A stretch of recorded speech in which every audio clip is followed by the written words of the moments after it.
Pickup വാനില് അതെ കേറിക്കോ.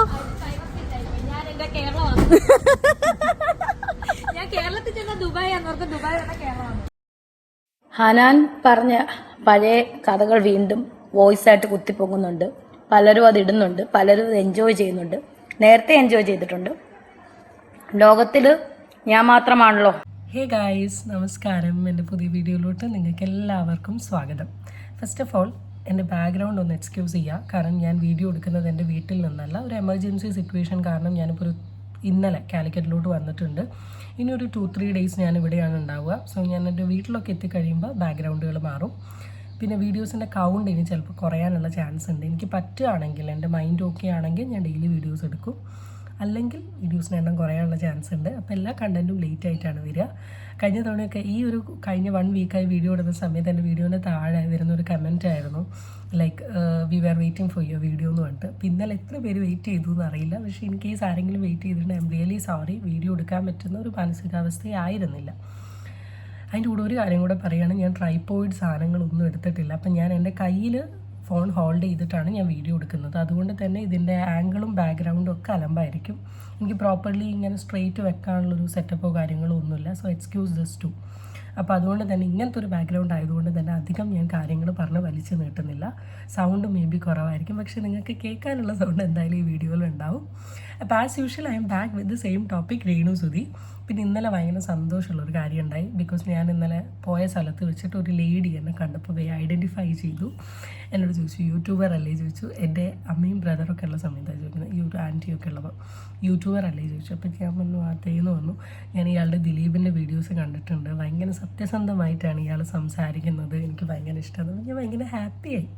ഇങ്ങനെ 1, 2, 3, 4 പേരൊക്കെ ഐഡൻറ്റിഫൈ ചെയ്തിട്ടുണ്ട്. എന്നാലും വളരെ സത്യസന്ധമായിട്ടാണ് ഇയാളുടെ വീഡിയോ കണ്ടിരിക്കാൻ തന്നെ നമുക്ക് തോന്നും എന്നൊക്കെ പറഞ്ഞപ്പോൾ I was very happy guys. Thank you so much.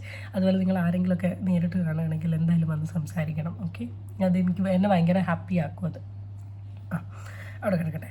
അപ്പോൾ നമ്മുടെ രേണു ചേച്ചി അല്ലെങ്കിൽ രേഷ്മ പി തങ്കച്ചൻ, രേണു എന്നാക്കാം അല്ലേ, അതല്ലേ എല്ലാവർക്കും അറിയുന്നത്. കുറേ പേര് രേഷ്മ എന്ന് വിളിക്കാൻ പറഞ്ഞു. എന്തായാലും സുധിയുടെ പേര് അവിടെ നിന്ന് കട്ട് ചെയ്ത് രേണു എന്ന് പറയും. രേണുവിൻ്റെ ദുബായ് വിശേഷങ്ങൾ ഇങ്ങനെ നടന്നുകൊണ്ടിരിക്കുകയാണ്. അതിൽ ഏറ്റവും കോമഡി ആയിട്ടുള്ളൊരു വിശേഷം ഞാൻ കണ്ടു. അത് നിങ്ങൾക്ക് ആദ്യം കാണിച്ചു തന്നിട്ട് ഇപ്പോഴത്തെ പ്രഗ്നൻസി കോൺട്രവേഴ്സിയിലോട്ട് പോവാം. ഹായ് രേണു ചേച്ചി, എവിടെ പോവാ? ഇതിലാണോ പോണേ? ശരിയാ, ദുബായിൽ പിക്കപ്പ് വാനില് അതെ കേറിക്കോ. ഞാൻ കേരളത്തിൽ ചെന്ന ദുബായ് അങ്ങനെ പൊക്കോ നോക്കി ബായ്. അങ്ങനെ പിക്കപ്പ് വണ്ടിയില് പോവാ അല്ലേ? ഓക്കെ. ഞാൻ ഈ വീഡിയോയിൽ ശരിക്കും ഉദ്ദേശിച്ചൊരു സാധനം നിങ്ങൾ കണ്ടോന്ന് എനിക്കറിയില്ല. കേരളം കണ്ട ദുബായ് ആണെന്നും ദുബായിലെത്തിയാൽ കേരളമാണെന്ന് തോന്നുന്നു. അതെങ്ങനെയാണ്? ഇപ്പോൾ അയിലയും ഇപ്പോൾ 2 സിമിലർ മീൻ കണ്ടാൽ നമുക്ക് പറയാൻ പറ്റും. ഇപ്പോൾ ഈ ഒരു മൊബൈൽ ഫോണും അല്ലെങ്കിൽ വേറൊരു മൊബൈൽ ഫോണും വെക്കുന്ന സമയത്ത് ഇതേ വലുപ്പവും ഷേപ്പുള്ളൊരു മൊബൈൽ ഫോൺ കണ്ടാൽ നമുക്ക് മനസ്സിലാവും. ഇപ്പോൾ എന്തെങ്കിലും ബന്ധമുള്ള സാധനങ്ങൾ, മൊബൈൽ ഫോണുകൾ തമ്മിൽ അല്ലെ വെള്ളങ്ങൾ തമ്മിൽ, അങ്ങനെയൊക്കെ ഒരു ബന്ധം പറയാൻ പറ്റും. പക്ഷേ ദുബായ് കണ്ട കേരളമെന്നും കേരളം കണ്ട ദുബായും അത് എന്താ രേണു ചേച്ചി ഉദ്ദേശിച്ചത്? എൻ്റെ അറിവിൽ രേണു ചേച്ചി ഒരു 10 തവണ ദുബായ് പോയിട്ടുണ്ടാവും അല്ലേ? 10 തവണയേ പോയിട്ടുള്ളൂ. രേണു ചേച്ചി പറഞ്ഞത് പ്രകാരം 30s ആണ് ഏജ്, 35 വയസ്സെങ്ങാനും ഉണ്ടെന്ന് തോന്നുന്നു, അല്ലെങ്കിൽ 32 വയസ്സ്. ഈ 32 കൊല്ലത്തിനിടയിൽ 10 തവണയാണ് ദുബായ് പോയത്. ബാക്കി അത്രയും എന്നാണ്, 10 എനിക്ക് അറിയില്ല, ഞാനൊരു റാൻഡം കണക്ക് പറയുകയാണ്. അത്രയും തവണ രേണു ചേച്ചി എന്ന കേരളത്തിലാണ്. എന്നിട്ടും കേരളം ദുബായ് മാറിപ്പോവും. ഞാൻ ഈ ദുബായ് പോയിട്ടില്ല, എന്നാലും നമ്മൾ ദുബായ് റിലേറ്റ് ചെയ്തിട്ടുള്ള ഫോട്ടോസ്, വീഡിയോസ്, കാര്യങ്ങളൊക്കെ നമ്മൾ കണ്ടിട്ടുണ്ട്. അത് വെച്ച് നോക്കുമ്പോൾ എനിക്ക് രണ്ടും ഡിഫറെൻ്റ് ആയിട്ടാണ് എനിക്ക് ഫീൽ ചെയ്തിട്ടുള്ളത്. ചിലപ്പോൾ അതിൻ്റെ ഒരു ഉള്ളേരിയയിലോട്ട് പോകുന്ന സമയത്ത് കേരളത്തെ റിസംബിൾ ചെയ്യുന്ന എന്തെങ്കിലുമൊക്കെ ഉണ്ടാവാം, നമ്മൾ പോകാത്തതുകൊണ്ട് പറയാൻ പറ്റില്ല. പക്ഷേ എങ്ങനെയാണ് ഇത് രണ്ടും ഒരുപോലെ കമ്പയർ ചെയ്യാനും ഇത് രണ്ടിനെയും ഒന്നായിട്ട് അല്ലെങ്കിൽ ഇങ്ങനെയാണ് മാറിപ്പോകുന്നത്? സംഭവം ആൾ ചമ്മിയതാണ്. ആൾ ഡ്രൈവറിൻ്റെ സീറ്റിലോട്ട് കയറാൻ പോയപ്പോൾ ആൾ ചമ്മിയതാണ്. ലിറ്ററലി അതങ്ങ് സമ്മതിക്കാൻ പറ്റിയില്ല. അതിങ്ങനെ പറഞ്ഞാൽ മതി, കേരളത്തിലെ സിസ്റ്റമാണെന്ന് കരുതിയിട്ടാണ് ഞാൻ കയറിയത്, പക്ഷെ ഇവിടെ എത്തിയപ്പോൾ ഇതാണല്ലോ എന്ന് പറഞ്ഞാൽ അവിടെ വിഷയം തീർന്നു. പകരം അതിനെ അങ്ങോട്ട് പിടിച്ച് അങ്ങ് എക്സാജറേറ്റ് ചെയ്യുകയാണ്. അയ്യോ എൻ്റെ മോക്കാണ് വേണ്ട കേരള ജുബൈ കേരളമാണ്. അപ്പോൾ ഇനിയിപ്പോൾ അവിടെ നിന്ന് ഇവിടെ വന്നിട്ടുണ്ടെങ്കിൽ ദുബായ് ജീവിതമാണ് അവിടെ നയിക്കാൻ പോകുന്നത്. അങ്ങനെയാണ് ഒരു അറബി ഡ്രസ്സും കൊണ്ട് വാ, എന്നിട്ട് അതിലെങ്ങനെ നടക്കാം. എന്തുവായിരുന്നു സുധി, അബദ്ധങ്ങൾ പറ്റാത്ത മനുഷ്യന്മാരില്ല. ഞാൻ ഈ വീഡിയോ ചെയ്യുന്ന സമയത്ത് എനിക്ക് ആദ്യം സ്ട്രാറ്റജി എന്ന് പറയുന്ന വാക്ക് പ്രോപ്പറായി പറയാൻ പറ്റില്ല. എനിക്ക് പറയാൻ പറ്റില്ല എന്നല്ല, ഞാൻ പറയുന്ന എൻ്റെ പ്രൊനൗൺസിയേഷനിൽ കുറേ വ്യക്തികൾക്ക് ഡിഫറൻസസ് തോന്നുന്നുണ്ട്. അതിന് റീസൺ എന്താണെന്ന് വെച്ചാൽ, ഞാൻ ഒന്നാമത് വൈകുന്നേരമൊക്കെ ക്ഷീണിച്ചൊക്കെയാണ് വീഡിയോ എടുക്കുക. അപ്പോൾ എൻ്റെ ഒരു പ്രൈമറി ഫോക്കസ് എന്ന് പറയുന്നത് എങ്ങനെയെങ്കിലും സ്പീഡിൽ വീഡിയോ എടുക്കുക, എന്നിട്ട് റെസ്റ്റ് എടുക്കുക. ഇതായിരിക്കും എൻ്റെ ഒരു മീനിങ്. അപ്പോൾ അതുകൊണ്ട് തന്നെ ഞാൻ വേഗം വരിക, വീഡിയോ എടുക്കുക, പോവുക. ഇത് മാത്രമേ എൻ്റെ ഒരു ഫ്രണ്ട് കാഴ്ചകളിലുള്ളൂ. അപ്പം അതിന് വേണ്ടിയിട്ട് ഇങ്ങനെ ഈ തുരുതര ഞാനിങ്ങനെ ഈ തുള്ളി വരുന്ന സമയത്ത് ഇങ്ങനെ പോകും. അപ്പോൾ ചിലപ്പോൾ സ്പീഡ് പറഞ്ഞു പോകും, ചില വേർഡ്സ് തെറ്റിപ്പോവും, ചില വേർഡ്സ് പറയുന്നത് മാറിപ്പോവും. It happens. നമ്മളാരും 100% പെർഫെക്റ്റ് ആയിട്ടുള്ള വ്യക്തികളല്ല. ഇപ്പം എൻ്റെ വീഡിയോ കാണുന്നവരല്ലേ കമൻറ്റ് ഇടുന്ന വ്യക്തികളും 100% പെർഫെക്റ്റ് അല്ല. 100% പെർഫെക്റ്റ് ആയിട്ട് ഈ ലോകത്ത് ആരുമില്ല. എല്ലാവർക്കും അവരുടേതായ നെഗറ്റീവ്സ് ഉണ്ട്. അപ്പം നമ്മൾ ചെയ്ത തെറ്റി കേരളം കൊണ്ട് ഡുബൈ എൻ്റെ കേരളം. ഇത് ഒരു തരത്തിലുള്ള ഒരു കൈൻഡ് ഓഫ് ഒരു പൊങ്ങച്ചോ പ്രഹസനോ അഹങ്കാരോ പോലെയുള്ള സാധനമല്ലേ. 10 തവണയല്ലേ പോയിട്ടുള്ളൂ. അപ്പോൾ എൻ്റെ ഒരു friend from LKG onward she was studying. ഞങ്ങൾ അവളോട് പറയുന്ന ഒരു കാര്യമാണ്, ദുബായ് അല്ല മസ്കറ്റാണ്. അവൾ അവിടെ പോയി വരുന്നതിന് ഞങ്ങൾ പറയും നിൻ്റെ ഹോം വെക്കേഷൻ. നമ്മളൊക്കെ ലീവ് വരുമ്പോൾ നാട്ടിൽ പോയി വരുന്ന പോലെയാണ് അവൾ മസ്കറ്റ് പോവുക. അപ്പോൾ ഒരു കൊല്ലത്തിനിടയിൽ 3-4 തവണ അവൾ പോവും വരും, ഒരു മാസം നിൽക്കും പോവും വരും. ഇപ്പോൾ അവൾ കറൻ്റ് മാരീഡായിട്ട് അവിടെ സെറ്റിൽഡാണ്. അപ്പോൾ അവളോട് ഞാൻ അങ്ങനെ പറയാം, അവൾക്ക് വരെ മാറിപ്പോകുന്നില്ല. അവൾക്ക് കേരളത്തിൽ വന്നാൽ കേരളമാണെന്നും അല്ലെങ്കിൽ മസ്കറ്റിൽ നിന്നാൽ മസ്കറ്റാണെന്നും മനസ്സിലാവും. പിന്നെ നമുക്ക് നമ്മുടെ സ്ഥലത്ത് നമുക്ക് നമ്മുടേതായ ട്രഡീഷൻസ് ഉണ്ട്. ഇത് ഓൾറെഡി ചമ്മിയതിനിങ്ങനെ വളച്ചൊടുകയാണ് ചേച്ചി. ഇനി അടുത്തത് അത്യാവശ്യം സോഷ്യൽ മീഡിയയിലെ ഡിസ്കഷൻ നിന്നൊരു സാധനമാണ് പറയാൻ പോകുന്നത്. രേണു ചേച്ചിയും ഹനാനുമായി ബന്ധപ്പെട്ടിട്ടുള്ളൊരു കോൺട്രവേഴ്സി. നിങ്ങൾ എത്ര പേര് അതിൻ്റെ വീഡിയോസ് കണ്ടു എന്നല്ല, രേണു ചേച്ചി ഇന്നലെ ആളുടെ അക്കൗണ്ടിൽ അത് റിലേറ്റ് ചെയ്തിട്ടുള്ള കോണ്ടൻറ്റ് അപ്ലോഡ് ചെയ്തിട്ടുണ്ട്. അന്ന് രേണു ബിഗ് ബോസിൽ പോയ സമയത്ത് ഹനാനാണ്, എനിക്ക് തോന്നുന്നു ഷെഫീന വിവിൻ്റെ മാഡത്തിൻ്റെ ചാനലാണെന്ന് തോന്നുന്നു, ആളുടെ ചാനലിൽ കൂടെ ഒരു ഓഡിയോ ലീക്കായിരുന്നു. ആ ഓഡിയോയിൽ ബേസിക്കലി പറഞ്ഞത് ഈ രേണുസുധി എന്ന് പറയുന്ന ഒരു വ്യക്തി പ്രഗ്നൻ്റ് ആയിട്ട് അബോർട്ട് ചെയ്തിട്ടുണ്ട്, അതൊരു ചെറിയ പ്രായമുള്ള ഒരാളെയാണെന്നൊക്കെ പറഞ്ഞൊരു സാധനം. ഞാനത് റിയാക്ട് ചെയ്തിട്ടേ ഇല്ല, എൻ്റെ ചാനലിൽ കൂടെ ഞാൻ ഓഡിയോ ഷെയറും ചെയ്തിട്ടില്ല. പക്ഷേ ആ കോൺട്രവേഴ്സിനെ പറ്റി ഞാൻ സംസാരിച്ചിരുന്നു. കാരണം അവരൊരു സ്ത്രീയാണ്, ഇത്രയൊക്കെ ആണെങ്കിലും അവർക്ക് 2 ആൺകുട്ടികളുള്ളതാണ്, അവരിനി ബിഗ് ബോസിന് ഇറങ്ങിയാലും അവർക്കൊരു ജീവിതം ഉള്ളതാണ്. അപ്പോൾ നമ്മൾ ഇത്രയും കാലം പറയുന്ന അലിഗേഷൻസ് പോലെയല്ല അത്. ഇതിൻ്റെ എക്സ്ട്രീമിറ്റി എന്ന് പറഞ്ഞാൽ കുറച്ചും കൂടെ വേഴ്സാണ്. അപ്പോൾ ഇങ്ങനത്തെയൊക്കെ കാര്യങ്ങൾ പറഞ്ഞാൽ ആലോചിക്കണം എന്നൊക്കെ ഞാൻ വളരെ ക്ലിയർ ആയിട്ട് അന്നത്തെ എൻ്റെ ഒരു അഭിപ്രായം സോഷ്യൽ മീഡിയയിൽ പറഞ്ഞിരുന്നു. ഇപ്പോൾ അത് വീണ്ടും പൊന്തി വന്നു എന്നാണ് എനിക്ക് തോന്നുന്നത്. അതിനെ ബേസ് ചെയ്ത് രേണു റിയാക്ട് ചെയ്തിട്ടുണ്ട്. ഒരു 2 minutes 14 seconds നമുക്കതൊന്ന് കേൾക്കാം. ഹനാൻ പറഞ്ഞ പഴയ കഥകൾ വീണ്ടും വോയിസ് ആയിട്ട് കുത്തിപ്പൊങ്ങുന്നുണ്ട്. പലരും അത് ഇടുന്നുണ്ട്, പലരും അത് എൻജോയ് ചെയ്യുന്നുണ്ട്. നേരത്തെ എൻജോയ് ചെയ്തിട്ടുണ്ട്. ലോകത്തിൽ ഞാൻ മാത്രമാണല്ലോ ഇനിയിപ്പോൾ അങ്ങനെ ചെയ്താലും ചെയ്ത ഒരു പെണ്ണല്ലേ. ഓക്കെ ശരി, okay set. First of all ഇപ്പോൾ ഇതൊരു ടോപ്പിക്കാണോ ഡിസ്കഷനാണോ എന്നുള്ള കാര്യം എനിക്കറിയില്ല. ഞാൻ പറഞ്ഞ പോലെ കഴിഞ്ഞൊരു 3 days യൂട്യൂബ് തീരെ നോക്കുന്നുണ്ടായിരുന്നില്ല. മേ ബി ആരെങ്കിലുമൊക്കെ ഒരാൾ ചെയ്തത് കൊണ്ടായിരിക്കും രേണു എടുത്ത് പറഞ്ഞത്. ഇവിടെ എനിക്ക് രേണുവിനോട് ചോദിക്കാനുള്ളൊരു ചോദ്യം, രേണു ചേച്ചിയല്ലേ പറഞ്ഞത് റിയാക്ഷൻ വീഡിയോക്കാരുടെ വീഡിയോസ് കാണില്ല എന്ന്, പിന്നെ എങ്ങനെയാണ് ചേച്ചി കറക്റ്റ് ടൈമിൽ ചേച്ചി ഈ വീഡിയോസ് കാണുന്നത്? നമ്മൾ അപ്ലോഡ് ചെയ്ത് വിത്തിൻ സെക്കൻഡ് കാണുന്നുണ്ടല്ലോ. ഇനി രേണു ചേച്ചീൻ്റെ മാനേജറോ അല്ലെങ്കിൽ മീഡിയ ഹാൻഡ്ലിംഗ് ടീംസ് അറിയിക്കുന്നതാണോ? ഇതെൻ്റെ ഒരു ചോദ്യം കേട്ടോ. കാരണം ഇവർക്ക് ഈ റിയാക്ഷൻ വീഡിയോ ചെയ്യുന്നവരോട് നമ്മുടെ വീഡിയോനോട് അൾട്ടിമേറ്റ് പുച്ഛ. എന്തായാലും നമ്മളിടുന്ന വീഡിയോസും കണ്ടൻറ്റും തമ്മിലും വരെ ചേച്ചി ശ്രദ്ധിക്കുന്നുണ്ട്. ആൻഡ് സെക്കൻഡ് തിങ്, പ്രഗ്നൻ്റ് ആവുക എന്നുള്ളത് ഒരു പേഴ്സണൽ ഇൻട്രസ്റ്റ് ആണ്. കുട്ടീനെ വളർത്തുക എന്നുള്ളത് പേഴ്സണൽ ഇൻട്രസ്റ്റ് ആണ്. ആൻഡ് അതുപോലെ അബോർട്ട് ചെയ്യുക എന്നുള്ളതും ഒരു പേഴ്സണൽ ഇൻട്രസ്റ്റ് ആണ്. പക്ഷേ അതിനെ ഓരോ വ്യക്തികൾ കാണുന്ന പെർസ്പെക്റ്റീവ് ഇസ് ദെയർ. കഷ്ടപ്പെട്ട് പ്രഗ്നൻ്റായി ഒരു കുട്ടി ഉണ്ടായി, ആ കുട്ടി വയറിൽ നിൽക്കുന്ന സമയത്ത് ആ കുട്ടീനെ അഡോപ്റ്റ് ചെയ്ത് അബോർട്ട് ചെയ്ത് കളയുക എന്ന് പറയുന്ന ഒരു സാധനത്തിനെ എനിക്കൊരിക്കലും പേഴ്സണലി സപ്പോർട്ട് ചെയ്യാൻ പറ്റില്ല. കാരണം ഒരു ജീവനെയാണ്, അല്ലെങ്കിൽ ആ ജീവനെ ആഗ്രഹിക്കുന്ന കൊതിക്കുന്ന ഒരുപാട് പേര് ചുറ്റുമുണ്ട്. അപ്പം ഇങ്ങനെ അബോർട്ട് ചെയ്ത് കളയുന്നതിനെ ഞാൻ ഒരിക്കലും നല്ല രീതിയിൽ സപ്പോർട്ട് ചെയ്യില്ല. രേണുവിൻ്റെ എന്നല്ല, അബോർഷന്. ആൻഡ് സെക്കൻഡ് തിങ് എന്ന് പറയുന്നത് ഇല്ലീഗൽ റിലേഷൻഷിപ്പിൽ കൂടി ഉണ്ടാകുന്ന ഒരു കുട്ടി, നിങ്ങൾ വിവാഹം കഴിക്കൂ, അല്ലെങ്കിൽ നിങ്ങൾ പാർട്ട്ണറായി ജീവിക്കൂ, ഒരു ലിവിങ് ടുഗദർ, അങ്ങനെ ഒരു ബേബി ഉണ്ടാവട്ടെ, ഓക്കെ വി അഡ്മിറ്റ്. അതല്ലാണ്ട് പാർട്ട്ണർ ഉള്ള സമയം തന്നെ പാർട്ട്ണർ അറിയാണ്ടൊരു റിലേഷൻഷിപ്പിൽ പോയിട്ട് അതിലൊരു വാവയുണ്ടായി അതിനെ അബോട്ട് ചെയ്ത് കളയുക എന്ന് പറയുന്ന ഒരു സാധനത്തിനെ എനിക്ക് സപ്പോർട്ട് ചെയ്യാൻ പറ്റില്ല. ഇനി ലോകത്തിൽ ഒരു രേണുസുതി ആണെങ്കിലും 100 ആൾ ചെയ്താലും 10,000 ആൾ ചെയ്താലും അങ്ങനത്തെ ഒരു ഇഷ്യൂ ഞാൻ അറിഞ്ഞിട്ടുണ്ടെങ്കിൽ വിത്ത് പ്രൂഫ് തെളിവ് കിട്ടിയിട്ടുണ്ടെങ്കിൽ definitely I will be against that. Renu ചെയ്തു എന്നല്ല പറയുന്നത്, രേണു പറഞ്ഞ ഈ സാധനത്തിന് ഞാൻ തന്നൊരു ഒപ്പീനിയൻ. രേണു വളരെ ഇതിനെ അങ്ങ് നോർമലൈസ് ചെയ്ത് കണ്ടു, അതുകൊണ്ട് പറഞ്ഞു. ഞാനത് വേണ്ടെന്ന് വെച്ചുകൊണ്ടിരിക്കുവായിരുന്നു, അതിനെപ്പറ്റി പ്രതികരിക്കുന്നില്ലെന്ന്. ഞാനൊരു കാര്യം ചോദിച്ചോട്ടെ, അല്ലാത്തവരോടൊക്കെ എടുത്ത് അവൾ ചാടുന്നല്ലോ, ഇത് സത്യമാണോ? നിനക്കൊക്കെ എന്തിൻ്റെ കേടാണ്? നാണമാകുന്നില്ലേ അത് പിന്നെയും കുത്തിപ്പൊക്കി എന്നെ പറ്റി ഇങ്ങനെ സംസാരിക്കാൻ?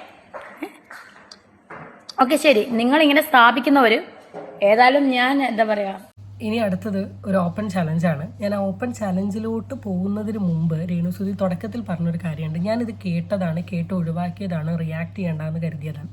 എൻ്റെ പൊന്നു രേണു ചേച്ചി, തുമ്മിയതിനും വരെ റിയാക്ട് ചെയ്യുന്ന ആളാണ് രേണുസുതി.